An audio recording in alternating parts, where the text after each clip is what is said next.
Good evening and welcome to another lesson of Maths in an Empty Classroom with me, Mr. Sutton.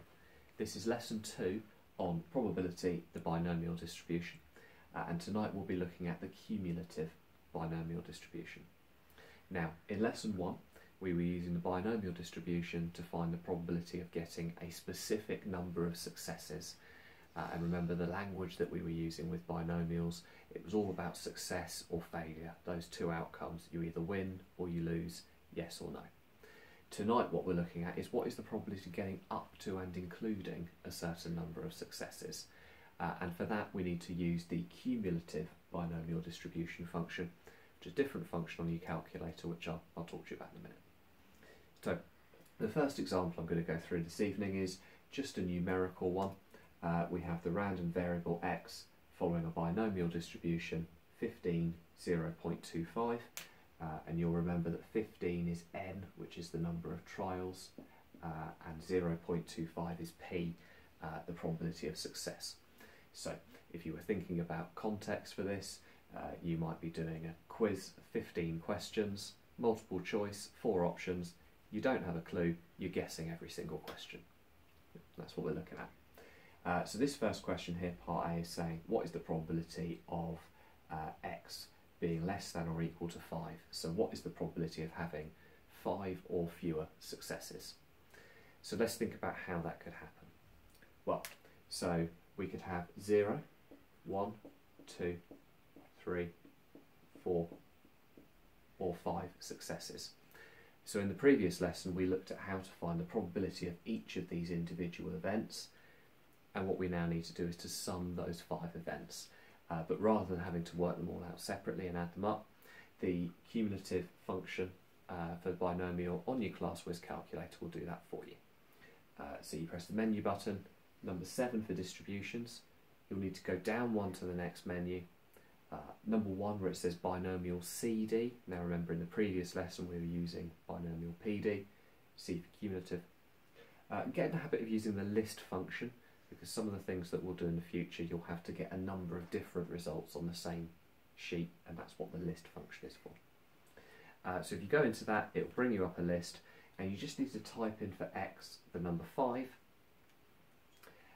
and then tell it that n is 15 and that p is 0.25, and then if you press execute on that you should get to 4 decimal places 0.8516.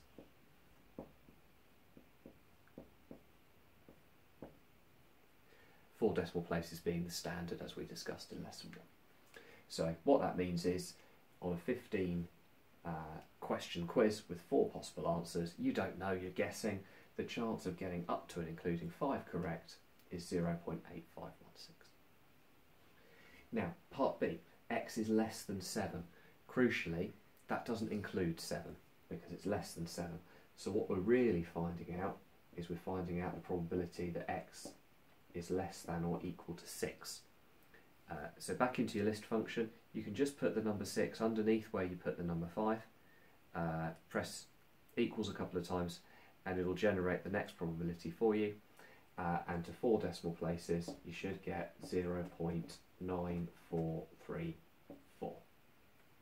Just check while you're doing this, while you're watching, that you're getting the same results as me. If you need to pause the video to do that, do so. Okay, now here we have in part C the probability that x is greater than 9. Now the cumulative function goes up to and including a certain amount. So first of all, let's think about how many successes could we be allowed that would satisfy this. Well, more than 9 would be 10, 11, 12, 13, 14, anything up to 15 successes would be fine. So what that means is we want anything except 0 to 9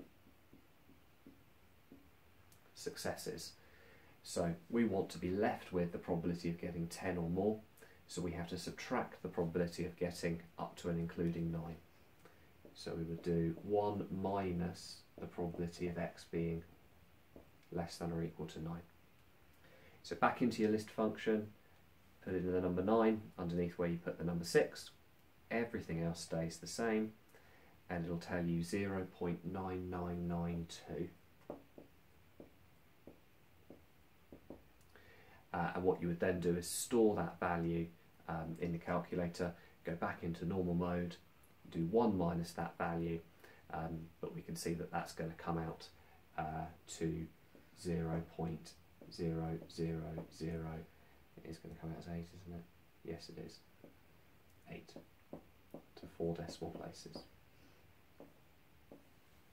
Which I think in context of the question we'd probably expect the chance of getting more than 9 correct, purely guessing when you've got a 1 in 4 chance, is quite low.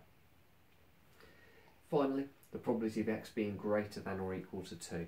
Again, let's think about what we are allowed. To satisfy that, it would be anything from 2 to 15 successes, which means that the only number of successes that we don't want would be 0 and 1. So we would be doing 1 minus the probability of x being less than or equal to 1. Now notice the difference in here. On this one, greater than 9, we took away the probability that x was less than or equal to 9 because we didn't want to include 9 in what we had left. Now this time, greater than or equal to 2, because we do want to include 2 in our results, we're taking away up to and including 1.